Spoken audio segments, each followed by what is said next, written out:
नमस्कार. आज मी बनवत आहे मटार कचोरी. याकरता मी हिरवे मटार इथे घेतलेले आहेत. 1 कप हे मटार आहेत, वजनाला 150 ग्रॅम आहेत. एका भांड्यामध्ये मी 1 कप मैदा आणि 1 कप गव्हाचं पीठ घेतलेलं आहे. तुम्ही फक्त मैदाही वापरू शकता. पाव टीस्पून मीठ आणि 2 टेबलस्पून इथे ऑइल घातलेलं आहे आणि हे ऑइल आपल्याला ह्या पिठाला छान चोळून घ्यायचं आहे आणि थोडं थोडं पाणी टाकून ह्या पिठाचा आपल्याला एक गोळा तयार करून घ्यायचा आहे. गोळा आपल्याला खूप घट्टही नको आणि सैलही नको. पीठ आपलं छान मळून झालेलं आहे. आता याच्यावर थोडंसं अर्धा टीस्पून ऑइल घालून मी पुन्हा एकदा याला मळून घेते आणि हे पीठ आपल्याला मुरायला 20 ते 25 मिनिट बाजूला ठेवून द्यायचं आहे. जेव्हापर्यंत आपलं पीठ मुरते तेव्हापर्यंत आपण कचोरी करता एक मसाला बनवून घेत आहे. एका पॅनमध्ये मी 1 टेबलस्पून जिरं, धने, 1 टेबलस्पून सोप आणि 8-10 काळी मिरीचे दाणे आपल्याला छान भाजून घ्यायचे आहेत. हे आपल्याला सगळं मंद आचेवरच करायचं आहे.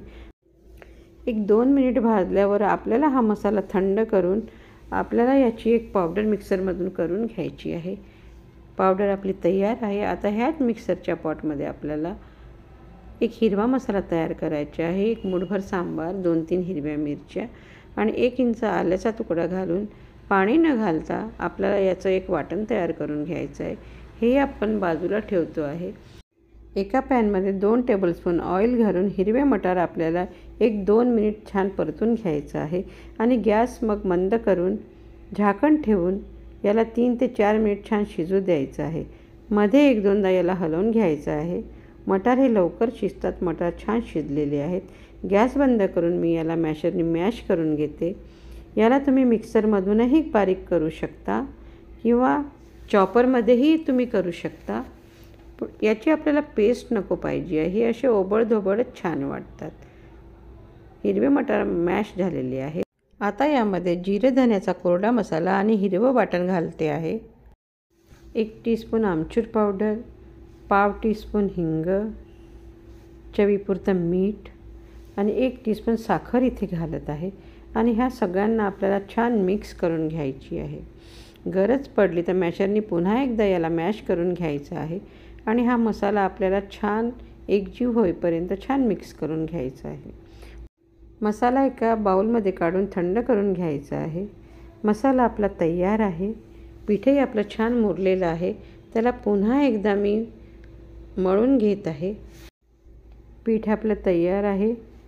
आता त्याचा आपल्याला एक पोळी करतो तेवढा एक गोळा तोडून घ्यायचा आहे आणि हाताला कोरडं पीठ किंवा मैदा लावून त्याची आपल्याला एक वाटी तयार करून घ्यायची आहे.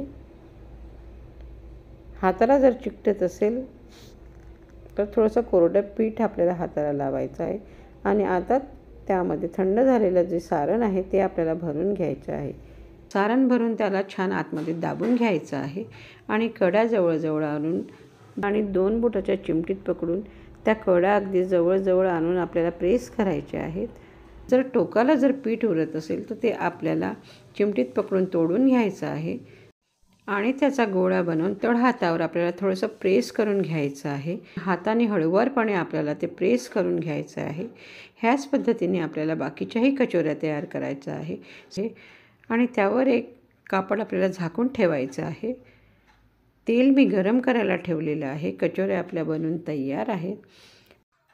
कचोरी आपल्याला खूप हाय फ्लेमवर फ्राय करायची नाही आहे. तेल अगदी मीडियम फ्लेमवर आपल्याला तापवून घ्यायचं आहे आणि लो टू मीडियम फ्लेमवरच आपल्याला कचोरी तळून घ्यायची आहे. एका वेळेस जेवढे कचोऱ्या येतात तेवढ्या आपल्याला पॅनमध्ये घालून फ्राय करून घ्यायच्या आहेत.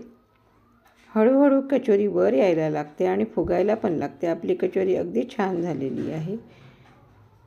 आपल्याला आलटवून पलटवून ह्या कचोऱ्या सोनेरी रंगावर छान तळून घ्यायच्या आहेत. कचोऱ्या आपल्या अगदी छान झालेल्या आहेत. सोनेरी रंगावर आल्या की आपल्याला ह्या कचोऱ्या काढून घ्यायच्या आहेत. ह्याच पद्धतीने आपल्याला सगळ्या कचोऱ्या फ्राय करून घ्यायच्या आहेत. कचोऱ्या आपल्या अगदी छान झालेल्या आहेत.